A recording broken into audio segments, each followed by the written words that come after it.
Greetings, Christmas greetings to all the brothers, and I join you from the living room at the Masters Lodge.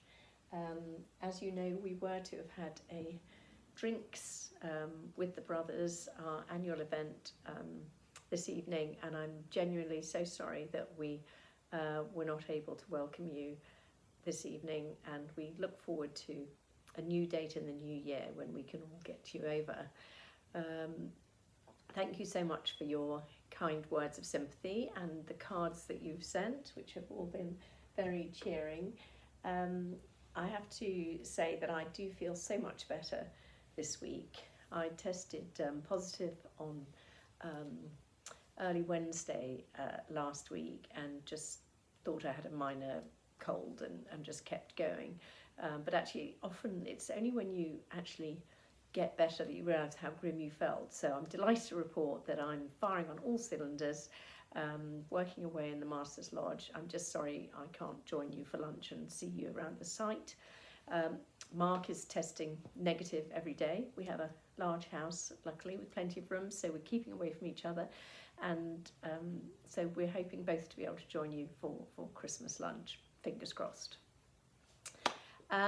So I'm delighted to give you some really good news today for a change, which is that Gabby has just let me know, Gabby, our museum manager, that we've just been awarded nearly £15,000 for a project to conserve and make accessible the Bibles in the Treasury. So look forward to hearing more about that, but lovely to have some good news before Christmas. In terms of the Project 650, Charterhouse 650 project, to raise funds for the conservation of the Norfolk Cloister and other areas of the site. We haven't had a formal launch. We haven't managed to recruit a campaign manager yet because we want to get the right person. But between Tom and I and others, we have managed to raise nearly £75,000. This is all from individual donations of £1,000. So I think it's wonderful to see what kind of love and affection people have for the Charterhouse, and fascinating to see all the years that have been chosen. So people as far afield as James Carley in Canada have donated. You've obviously already heard that St Hugh's Monastery have donated. We've just had Sir William Russell choosing his 2 mayoral years, and a whole range of others. So keep telling everyone about it, because it's interesting how many people really want to be part of the project, which is fabulous. The other thing I've been doing while I've been at the lodge is focusing on a paper that I've been asked to write by the governors. This is really just to look at the lessons that we've learnt during COVID, and it's been good to have a bit of uninterrupted time to just think about this, because I remember, especially in that, do you remember that really lovely Easter we had in 2020 when it was really hot and we were all using the gardens all the time?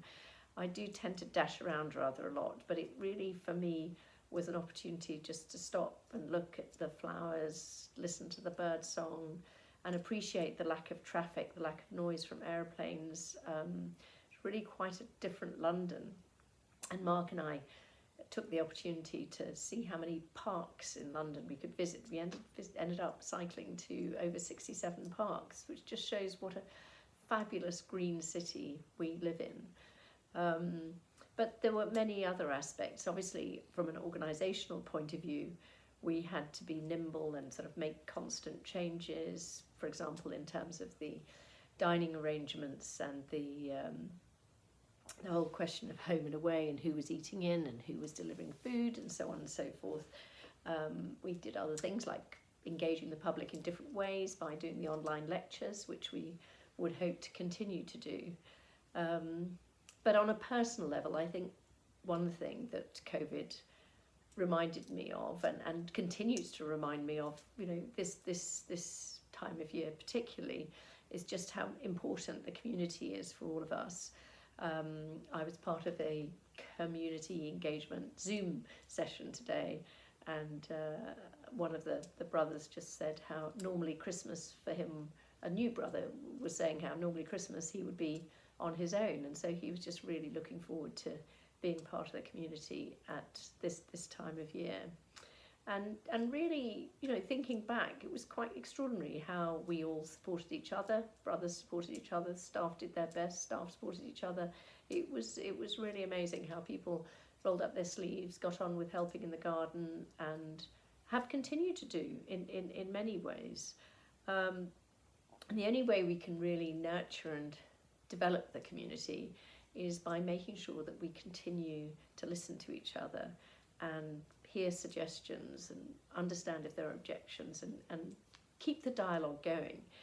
And what I would find really helpful in putting together this paper would be to hear your views. You know, are there things that you think we stopped doing over COVID that we should restart? Are there things that we started doing that we should do more of? Just thinking back, what did it mean to you, and how might that contribute to developing the charity further for future generations of brothers? So if you have any views, and I know many of you usually have views, do either drop me an email, or if you want to have a chat instead, just put a little note in my pigeonhole, and next week after Christmas should be much quieter, so I'd be a pure joy to sit down and have a chat with you. So wishing you a wonderful run up to Christmas Day, and I will raise a glass, have my glass, have my mince pie, and say happy run up to Christmas, and thank you all for being so wonderful. Bye.